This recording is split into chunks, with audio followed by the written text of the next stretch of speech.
Zombie apocalypse.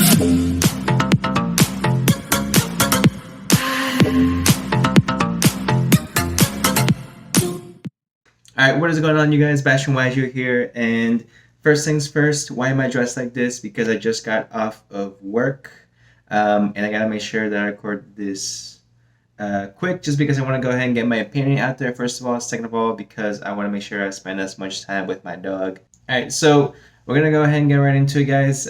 This is gonna be my Banlist prediction for what's going to happen. I have been playing locals every now and then for the past few weeks. I'm playing online, of course, and kind of see the things that I like, things that I don't. So this is basically just a representation of the majority of the cards that I guess are either in question or that I see should be some type of change in the near future. So let's go ahead and get right into it. Now, first up, we have the Miscellaneous or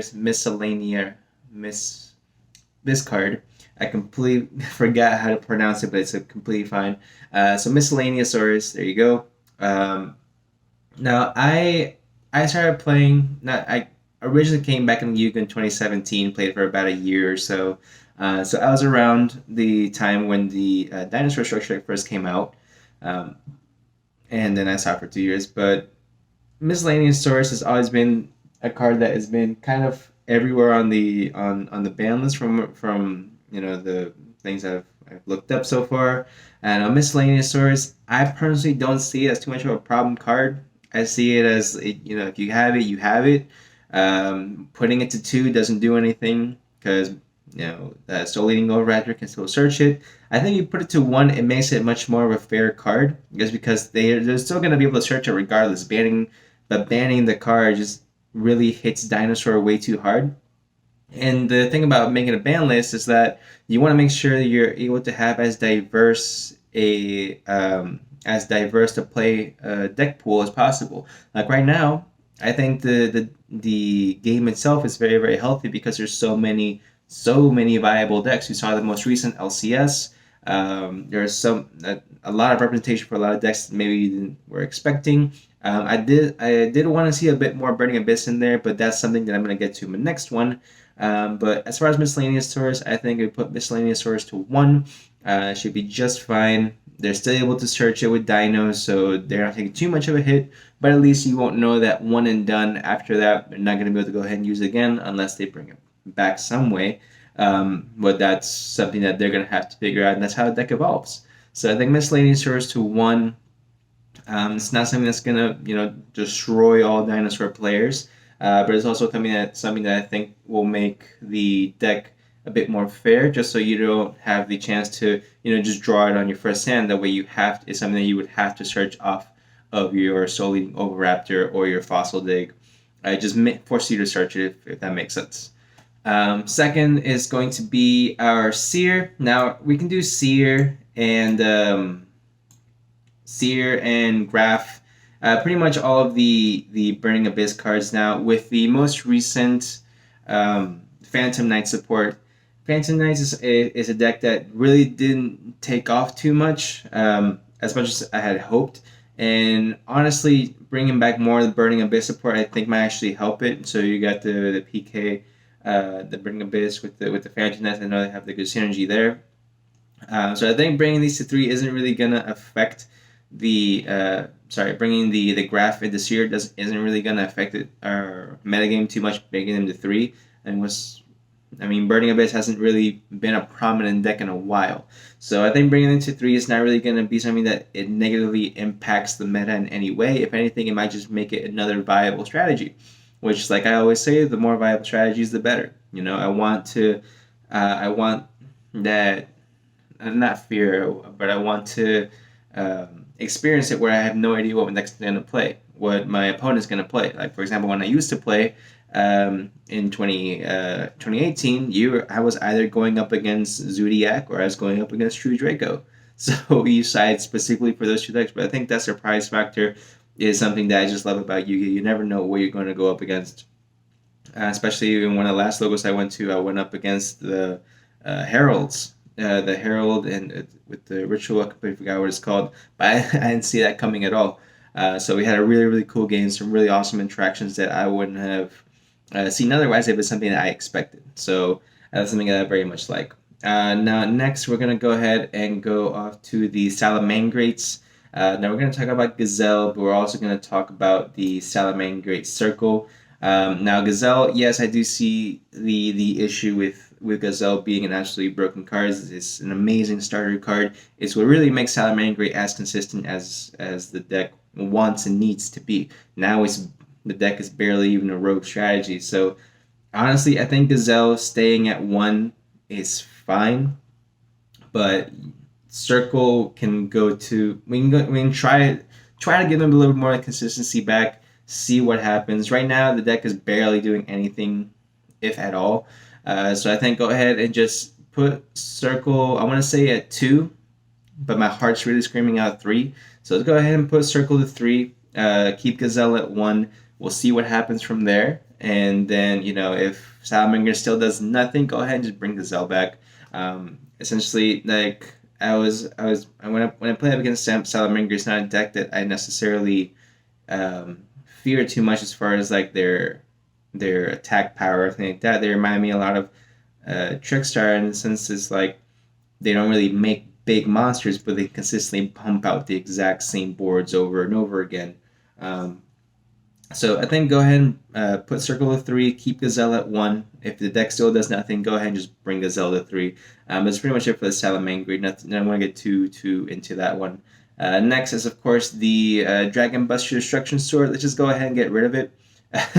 Let's go ahead and just ban this card. Essentially, what I want to do is just go over the cards that I think should be banned are the cards that I don't believe are healthy for the deck, for the game. Right, and what makes a card unhealthy is that the factor that it doesn't allow you to play, right? So cards like the VFD, the True Calamities, which you see there, so the card I want to talk about. I actually didn't put Dragoons in here. So the Destruction, the Buster Lock, it's something that's just unhealthy for the deck. There's no real need for it. Like putting this to 1 does absolutely nothing because you attach it anyway. So from the deck, so it's an easily searchable card with the current resources that we're given. So I just don't think it's healthy for the deck. Just go ahead and ban the Dragon Buster. Sorry for everyone playing Dragon Buster Lock Turbo, but let's go ahead and get rid of it. Next one is going to be the Sky Strikers. Now, the Sky Strikers is a deck that was just coming out right before I quit Yu-Gi-Oh! In 2018, so I didn't really get too much of a chance to go up against it, but I know right now it's, again, similar to like the Burning Abyss. Is barely even a rogue strategy at this point. So I think let's go ahead and give Engage back. Go ahead and put it to 3, and we'll see what happens. I mean, it's not like this is the. We got like Widow Anchor back in the previous ban list. So I think Engage at 3 is not really going to be too crazy for the deck. It's not the only card that's, I guess, on the list from Sky Striker, so it's still hindered. But I think Engage is going to go back to 3. Essentially, like all it really is that it allows the deck to have that much more consistency. And like I said, it just adds another potential strategy to where I doubt it would be a tier 0 or tier 1 deck, but it would be a solid tier 2 with re-engage. Or tier 1.5. 1.5 I think is fair. Next is Called by the Grave. Called by the Grave is a card that I personally love because I believe it puts all hand traps in check, right? So hand traps have become necessary in this current game, right? Of course, a lot of us may have played before hand traps were even a thing. Maybe it was just Effect Veiler and DD Crow, right? Then Ash Blossom, Ghost Ogre, Winter Cherries, all those cards came out, and then now we need something to give it a quick check. Personally, I don't see anything wrong with Call by the Grave at 3. It's also a really good check for cards like Miscellaneous or any type of graveyard effects. Personally, I would love to see this card at 3, but being realistic, I think it should just stay semi-limited, which means it goes to 2.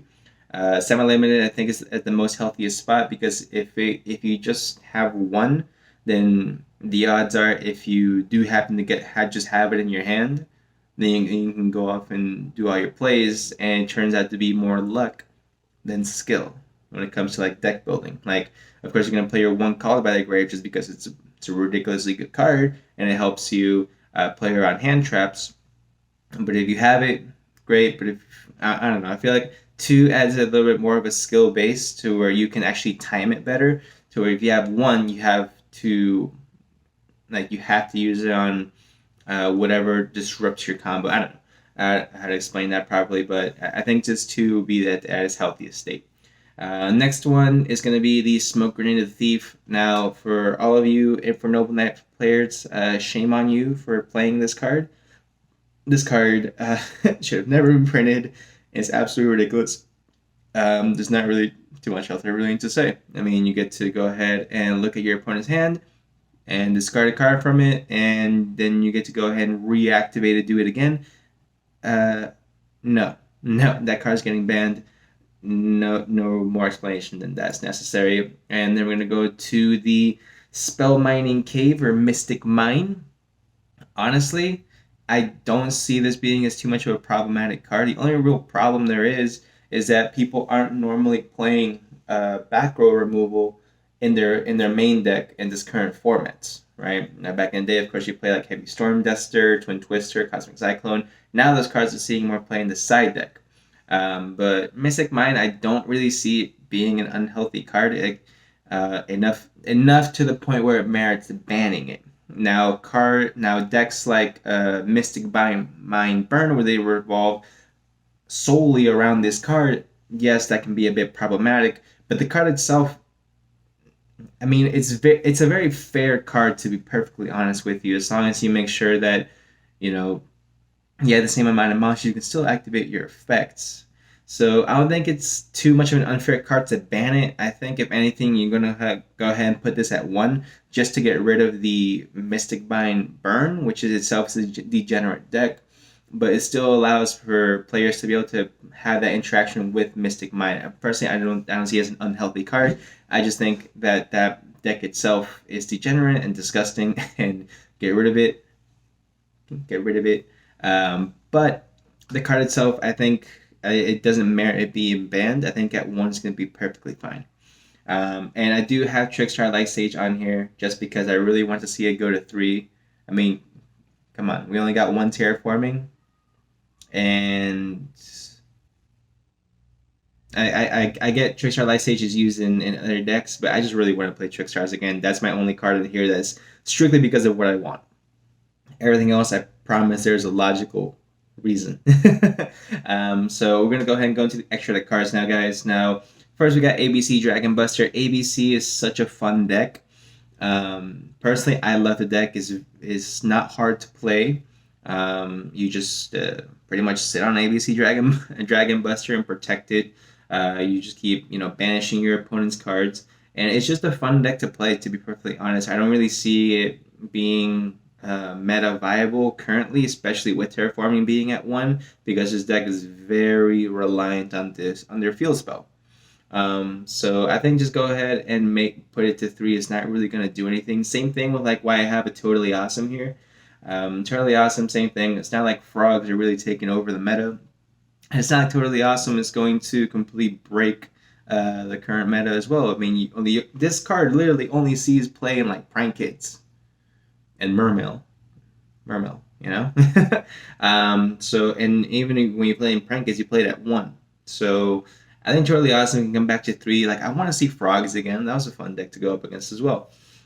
So, and when it's funny because I say the decks are fun to go up against, but I realize a lot of people don't have, I guess, the same mentality as me, where I like going up against challenging decks. For example, I love going up against the full power Zoo. I loved going up against it because I like challenge. I loved going up against Tree Drago when it was full power. I loved going up against full power Dinosaur. I don't know if I said that one already. I want to go up against Thunder Dragon at its strong point, which I never got the chance to do. It's just a challenge to yourself as a duelist, but that's how I see things. You might see things differently, and that's okay. That's why this is just my opinion. But yeah, so that's ABC Dragon Buster and Totally Awesome out the way, and Beatrice. Let's go ahead and put these cards to 3. I don't see them doing anything too crazy. If anything, I just think it's going to help diversify the meta even more. Now, Dragoons, The only thing I do want to say about this card is go ahead and limit it, just because I don't. The last thing I want to see is a Dragoon spam deck, which I have heard a lot of people start considering or thinking about. How do we go ahead and just summon triple Dragoon on your opponent, which is that's degenerate. The card itself is absolutely broken, but I think putting it to one really puts it in check, to where you don't have to worry about people summoning like three of them, and bring them back from the grave somehow. People figure out a way. So just go ahead and put this to one, just to make sure people don't get too crazy. But honestly, I think this card personally wins me a lot of games. So, but I don't think it's a negative card for the game. There is plenty of ways to get around this card. I would really hate to see this card at any other position on the ban list other than in the limited list. Next, we have the Thunder Dragon Colossus. Again, this is a deck that I never played against at full power. Now, reading it, it just says cards cannot be added from the main deck to your opponent's hand except by drawing them. If card be destroyed by battle card effect, you can banish one Thunder monster from your graveyard instead. Really, the kind of part that's fucked up about it is, pardon my language, part that's messed up about it is just the last part where you get to banish a Thunder monster from your graveyard instead, which just helps it stay on board longer. 2600 attack is not the biggest monster I've ever seen by any means. It's very easy to make a monster much bigger than this without needing to add cards to your hand. So honestly, I think Colossus can go ahead and go to 2. The part I really don't like about it is, again, that the last line where it says if this card be destroyed battle or card effect, banish the Thunder from graveyard instead. I think that makes the card a bit too strong. But I think just go ahead and put it to 2. It's not something that I believe is going to bring Thunder Dragon back from existence. I think it's going to make it Thunder Dragon a viable rogue deck, or maybe a tier 2, but I don't see it going tier 1 or tier 0. Next, we're going to have the Heavy Metal Foes Electromight. Yes, I played against this card when it was at 3. It was an experience. But this is one of the cards that really helped me learn timing. Not timing as in like speed of cards and whatnot. What it helped me time was what to negate and what not to negate. Back when we were playing, people playing straight up full power Pendulum Magician, which was ridiculous. It's still it's a beautiful deck, but just everything's banned for a freaking reason. Heavy Metal Force Electromight. I know they have support coming up in the future. I say go ahead and put this to 2, and we'll see what happens. I haven't seen a Pendulum deck in forever. Since I've been back for 2 months now. I haven't played up against a single Pendulum deck, and that's something that saddens me because I personally think Pendulums are pretty cool. So I guess go ahead and put this to 2. It's something that Konami wants to see more diversity as far as that goes. They want to see more of their summoning methods being played. They want their product to sell. So if you want your Metal Foes support to sell, you got to unban Heavy Metal Foes, not unban, unlimit.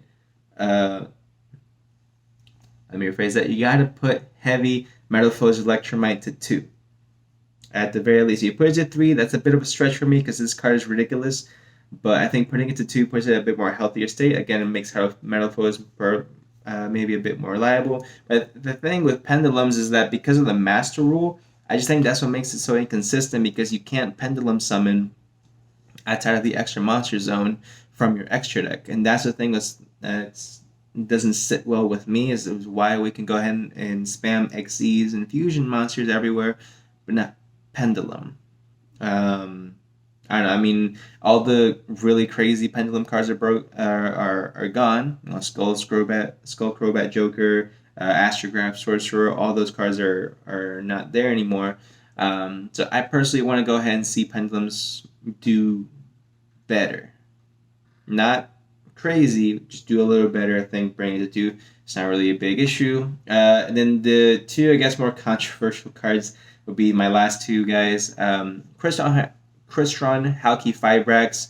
I don't think they're ever going to go ahead and ban this card, and even if they limit it, really does nothing because all you really need is one. Some decks play two, just for I guess for like just in case. But I think this is not a card that Konami is going to ban anytime soon, unfortunately. I believe they're going to go ahead and continue hitting the tuners. However, I do feel like Hockey Fibrex is a really, really good card, to the point where it just go ahead and limit it, just so in case you're able to get rid of it, good. You got rid of it. It's done. You don't have to see another one. Just go ahead and limit it just for that reason. But if it continues to be an issue, then you can go ahead and just ban it. Because getting rid of all these tuner monsters isn't really helping the cause. It's hurting a lot of decks. And I think just attacking the actual problem would be a lot better. Last one would be the Guard Dragon LP. Now, it's not really a card that I'm too familiar with, I'm being perfectly honest with you. So I don't want to give an incorrect opinion of Guard Dragon LP.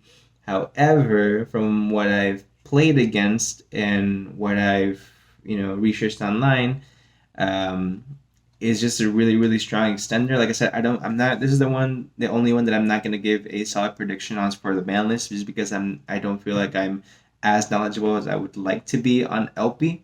For those of you guys who don't know, I'm gonna go ahead and read it real quick. So, you cannot special summon monsters except dragon monsters during your main phase. You can special summon one dragon monster from your hand or deck to a zone that two or more linked monsters point to. You can only use this effect of Guard Dragon LP once per turn. You can only special summon Guard Dragon LP once per turn. To me, just reading it sounds like a fair card, but I know that this is a problematic card just because from what I hear everyone else say. So this is what I'm going to leave it for the debate, guys. So you go ahead and just leave it at 3, limit it, ban it, semi-limit it.